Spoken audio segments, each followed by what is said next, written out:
fellow gamers, it's your boy Zero Inc, and I'm back with another Kickshot angle discussion. I apologize for being so late with my next video. It's just I've been helping my friend move. I've been doing a lot of stuff, like I said, editing, getting new intros and outros. Today I'm going to talk about Nintendo's announcement for the new console, and I'm also going to talk about their push to mobile. And I realize I'm coming late to the party on this, but I like to come late to the party anyway because I like to give a counter perspective on a lot of things. So, first of all, Nintendo NX. I don't believe that the console itself is going to come out any earlier than, I'd say, 2017, maybe 2018. I don't think they're going to put it out and completely abandon the Wii U. It's just not Nintendo's style to do so. If you remember, even though Nintendo 64 was as good a console as it was, it still wasn't the primary system at the time. And you see this a lot with Nintendo, where they'll start out as the primary system in one generation, and then the next generation they'll be the secondary, and then they'll come back and be the primary again, and then they'll be the secondary the next generation after that. Nintendo has always done this.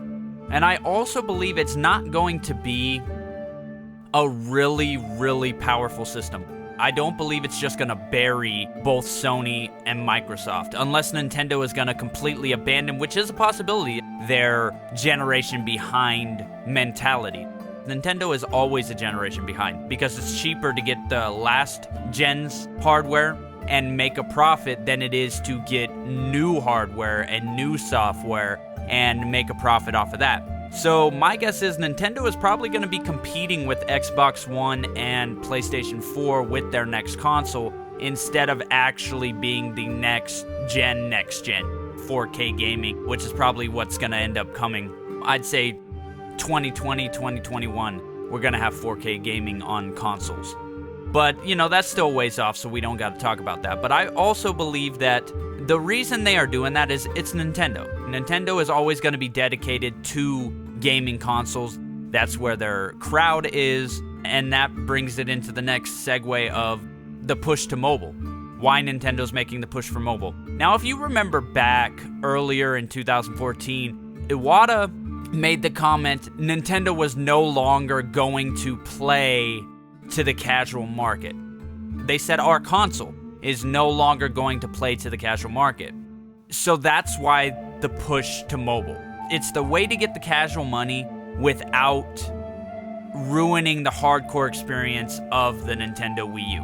Nintendo definitely is for the hardcore gamer in a lot of aspects, just as Sony is for the hardcore gamer in a lot of aspects, and Microsoft is for the hardcore gamer in a lot of aspects.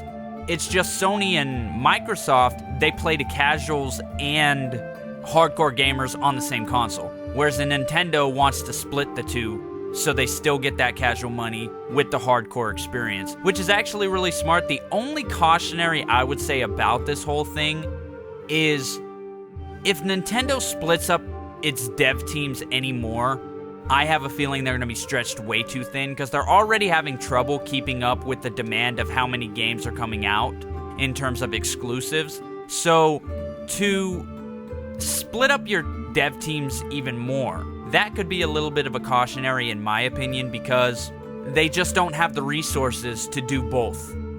They're an in-house studio, so whatever they create in terms of software, they're going to have to use their dev teams to do so. So they're going to have to split their dev teams between Wii U and this mobile market, and that might be an issue. I'm not saying it is going to be an issue, but it's just a cautionary to keep in mind. Also, Iwata did come out and say that Nintendo is now the secondary console, and a lot of people are taking this the wrong way. First of all, being a secondary console is fine.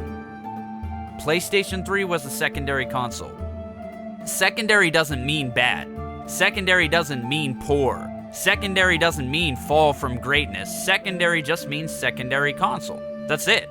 I don't even need to go into detail about that, because secondary just means secondary. It doesn't mean better, it doesn't mean worse, it doesn't mean not quality, it just means it's secondary console. It just means it's a console you are going to have in your house along with whatever your primary is. And if you can afford all three, you're going to get all three. That's just the way that it is. So I don't know. I'm not all crazy about, oh my gosh, he said it's a secondary console and Nintendo has this fall from greatness and da-da-da. No. To be honest, it's fine that it's a secondary console. Back in the day, even with GameCube, even with Nintendo 64, Nintendo isn't always the primary console. Even though Nintendo 64 was the better system, it still wasn't the primary console. PlayStation was at the time. So just because they said it was a secondary console doesn't mean that it's bad, doesn't mean that it's a poor console or anything else like that. That's my thoughts. I believe the NX is going to be great for Nintendo. I expect it in 2017 or 2018. I don't expect it anytime soon. I expect them to ride out the Wii U and the Wii U's life cycle and then put out the new console. It's going to be an interesting ride. It's going to be interesting to see where it goes from here. Their push to mobile market is so they can get the casual money, and saying they're a secondary console really isn't that big a deal. I may go into depth about that later, but right now I just wanted to cover the news for Nintendo that I didn't cover because I've been so busy. This has been Zero. Keep gaming, gamers, and I will see all of you guys next time.